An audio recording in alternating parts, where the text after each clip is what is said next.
அனைவருக்கும் வணக்கம்.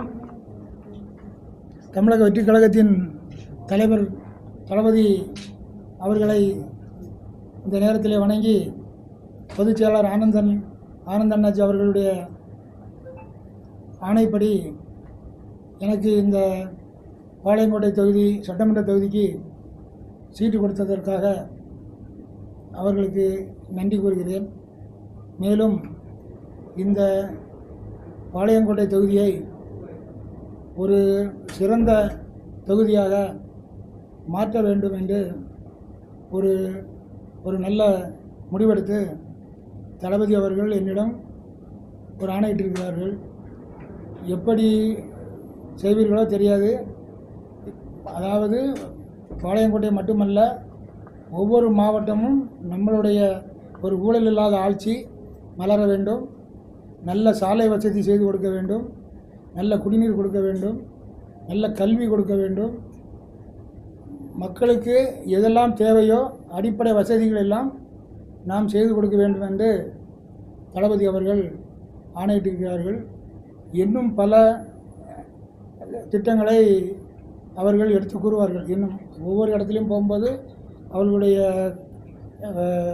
கோரிக்கைகளெல்லாம் எல்லாம் வைத்து கொண்டிருக்கிறார்கள்.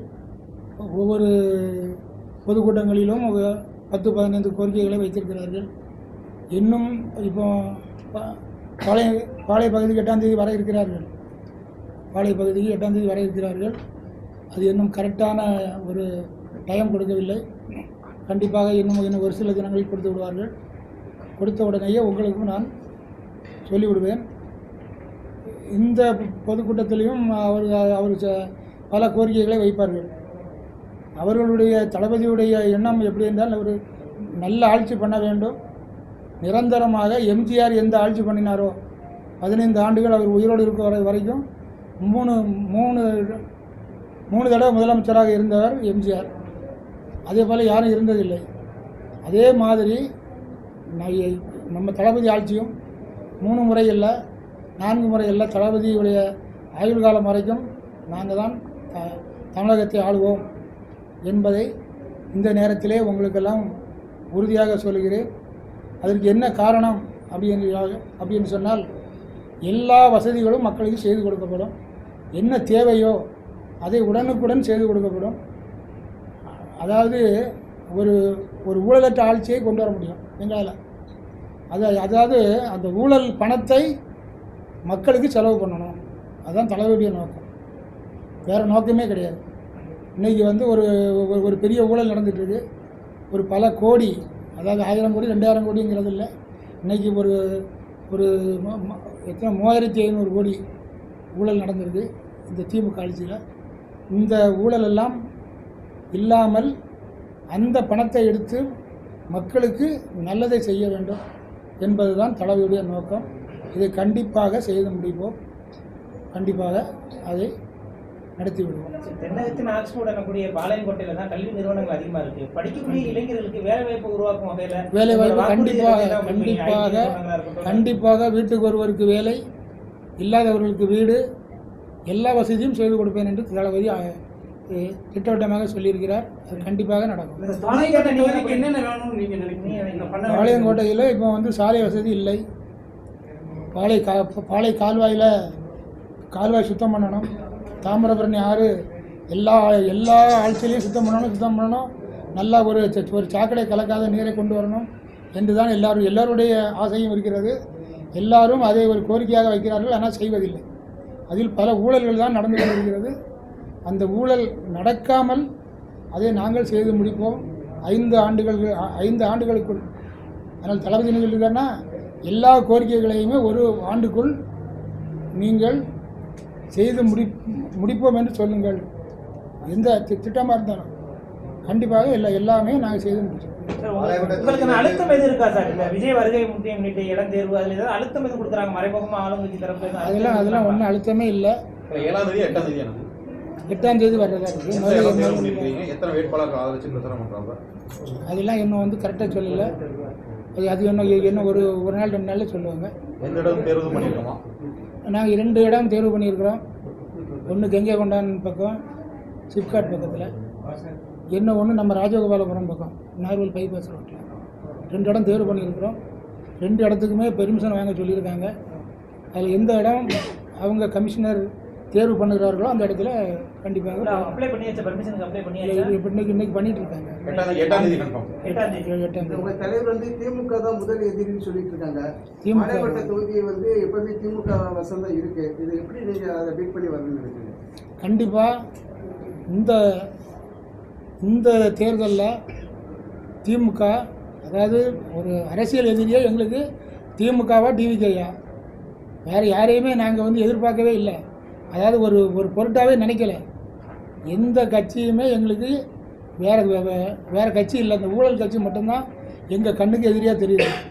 அதனால் திமுகவா டிவிகேயா அப்படின்னு சொன்னால் இந்த 2026 தேர்தலில் கண்டிப்பாக தமிழக வெற்றி கழகம் 200 சீட்டுக்கு மேலே எடுத்து ஒரு தனிப்பட்ட ஆட்சி நடத்தும். தளபதி என்ன சொன்னாரோ அன்னைக்கு முதல் மாநாட்டில் ஒரு கோரிக்கை வச்சார். நம்ம தனியாக தான் நிற்போம், ஆனால் கூட்டணி வந்து அவங்களுக்கு எல்லா உரிமையும் பண்ணி கொடுப்போம்னு சொன்னார். ஆனால் வர என்ன சொன்னாங்க எல்லாரும், பிஜேபி கூட்டணி பிஜேபி வந்துடும், ஏடிஎம்கே வந்துடும்னு சொன்னாங்க. ஆனால் தளபதி அதை வந்து ஒத்துக்கிடவே இல்லை. தளபதி சொன்னது எல்லாமே நாம் தனிமையாக போட்டியிடுவோம், தனிமையாக ஜெயிப்போம், தனிமையாக ஆட்சி அமைப்போம். எங்களால் முடியும். கண்டிப்பாக அதிக ஓட்டு வித்தியாசத்தில் எல்லா மாவட்டங்களும் அதிக ஓட்டு வித்தியாசத்தில் ஜெயிச்சு காமிப்போம். அதுலேயும் பாளையங்கோட்டையில் அதிகமான ஓட்டு வித்தியாசத்தில் ஜெயிச்சு காமிப்போம். இந்த வகாப்பு வந்து இந்த 5 ஆண்டுகளில் பல ஊழல்கள் அவர் பேரில் இருக்குது, பல குற்றங்கள் அவர் பேரில் இருக்குது. அதனால் கண்டிப்பாக இந்த மேலப்பாளையம் பகுதி மக்கள் கூட நாங்கள் சந்திக்கும் போது உங்களுக்கு தாவைக்காக தான் ஓட்டு போடுவோம், அவருக்கு வந்து திமுகவுக்கு ஓட்டு போட மாட்டோம் என்று தான் சொல்லி கொண்டிருக்கிறார்கள். கண்டிப்பாக அதுதான் நடக்கும். இந்த பிரச்சாரம் வந்து 3 மாவட்டமா இல்லை தென் மாவட்டம் ஃபுல்லாகவே பண்ணுறாங்களா? அது இன்னும் வந்து சரியாக அறிவிக்கலை. நேரில் வராங்களா, இடம் பார்க்கறதுக்கு வராங்களா? கண்டிப்பாக நாளையிலேருந்து வர ஆரம்பிச்சிடுவாங்க. ஆலோசனை கூட்டம் எதுவும் பிளான் பண்ணிருக்கீங்களா? அப்படி ஒன்றும் சொல்லலை. எத்தனை மாவட்டம் வேட்பாளர்கள் வந்து இப்போ அவர் எப்படி பிளான் பண்ணியிருக்காங்கன்னு தெரியல. சப்போஸ் திருநெல்வேலி தனியாக போடலாம், தென்காசி தனியாக போடலாம், நார்வெல்லி தனியாக போடலாம். அது இடத்துல மீட்டிங்குக்கு இடம் பார்க்க சொல்லியிருக்காங்க. இடம் பார்த்து வச்சுருக்கிறோம். அது முடிவெடுக்கிறது தளபதியுடைய கையில் இருக்குது, எங்கள் கையில் இல்லை. நாங்கள் சொல்கிறத செய்வோம். இப்போ வந்து இளைஞர்கள் ஓட்டு மட்டும்தான் ஜெயிக்கிருக்குங்க, அப்படி இல்லை. தாய்மார்கள் ஓட்டு, இளைஞர்கள் ஓட்டு, பெரியவர்கள் ஓட்டு, ஆண்கள் ஓட்டு எல்லாமே இப்போ மாறியாச்சு. ஒரு நேரத்தில் அந்த மாதிரி தான் இருந்தது. இளைஞர்கள் ஓட்டு சொல்லிட்டு இருந்தாங்க. இன்றைக்கெல்லாம் ஒவ்வொரு இடங்களில் நாங்கள் போகும்போது எல்லா ஓட்டுமே நமக்கு அதிகப்படியான வாய்ப்பு இருக்குது. கண்டிப்பாக 80%, 75%, 80% ஓட்டு கண்டிப்பாக தமிழக வெற்றி கழகத்துக்கு கிடைக்கும். காவல்துறை உங்களுக்கு எதுவும் கட்டுப்பாடு எதுவும் வச்சுருக்காங்களா விஜய் வர்றதுக்கு? அப்படி இது வரைக்கும் இல்லை, எந்த கட்டுப்பாடும் விதிக்கலை. அப்படி விதிக்கிறதுக்கு ஒன்றும் இல்லை அங்கே. ஏன்னா இப்போ அது நிறைய கெடுபிடிகள் கொடுக்குறாங்க, இடைஞ்சல் கொடுக்குறாங்க.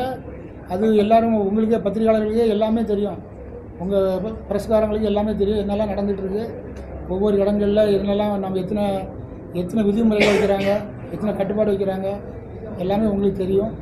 அது எல்லா பக்கமும் நம்ம வைக்க தான் செய்வாங்க. அதையும் மீறி நாங்கள் எல்லாமே நடத்திக்கிட்டு தான் இருக்கோம்.